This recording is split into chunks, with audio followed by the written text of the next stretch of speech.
வணக்கம், நான் உங்கள் விமலா பேசுகிறேன். இன்றைக்கி நம்ம பார்க்க போகிறது போஹா செவ்டா மிக்சர். ஒன்றும் இல்லைங்க, ஒரு பொரி மிக்சர் தான் நம்ம பார்க்க போகிறோம். வேறு ஒன்றும் இல்லை. அதுக்கு தேவையான பொருட்கள்: பொரி உங்களுக்கு எவ்வளோ குவான்டிட்டி தேவையோ அவ்வளவு எடுத்துக்கோங்க.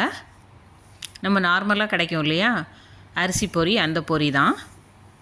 இதை லைட்டாக ஒரு பேனில் போட்டு சூடாக்கி எடுத்துக்கணும். ஏன்னா கொஞ்சம் நமத்து போகிறதுக்கு சான்சஸ் இருக்குது. அதனால என்ன செய்யணும், லேசாக அதில் போட்டு கொஞ்சம் நேரம் அதை சூடு பண்ணி எடுத்துக்கோங்க. அப்பப்போ கிளறி விட்டுட்டே இருக்கணும். இல்லை அப்படின்னா அது என்ன செஞ்சிடும், தீஞ்சு போயிடும், கருப்பாயிரும். அதனால் அதை பார்த்துக்கோங்க கேர்ஃபுல்லாக.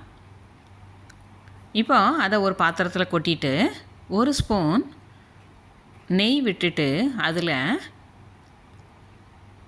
பூல் மக்கானா இதை போட்டு என்ன செய்யணும், லைட்டாக ரோஸ்ட் பண்ணணும். இது வேறு ஒன்றும் இல்லைங்க, தாமரைப்பூ விதைகள். அதுதான், இது உடம்புக்கு ரொம்ப நல்லது.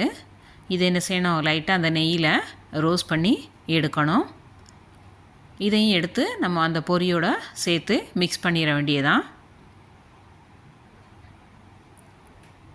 இதுக்கப்புறம் என்கிட்ட மிக்சர் இருந்தது, வீட்டில் செஞ்ச மிக்சர் தான். அதையும் இதில் என்ன செஞ்சுக்கிட்டேன், கொஞ்சம் ஆட் பண்ணிக்கிட்டேன். நான் முன்னாடி வீடியோவில் மிக்சர் எப்படி செய்யணும் அப்படிங்கிறத போஸ்ட் பண்ணியிருக்கேன், தேவைன்னா அதை பார்த்துக்கோங்க. அப்புறம் இது கார்ன்ஃப்ளேக்ஸு, கொஞ்சம் ஒரு கைப்பிடி அளவு கார்ன்ஃப்ளேக்ஸ் போட்டிருக்கிறேன்.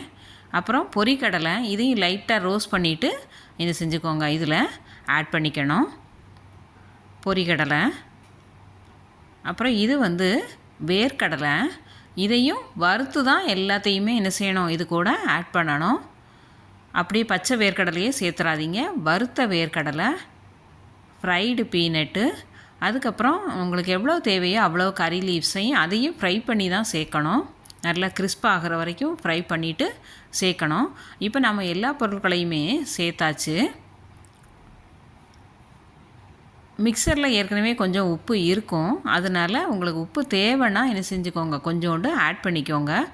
காரம் தேவைன்னாலும் கொஞ்சம் என்ன செய்யுங்க, கொஞ்சோண்டு எண்ணெய் வச்சு மிளகாப்பொடியை போட்டு அதோடு சேர்த்து இதில் ஆட் பண்ணிக்கோங்க. எனக்கு காரம் அதெல்லாம் தேவையில்லை, அதனால் நான் இதில் ஆட் பண்ணலை. உங்களுக்கு தேவைன்னா ஆட் பண்ணிக்கோங்க. இப்போது மிக்சர் ரெடி ஆயிட்டு.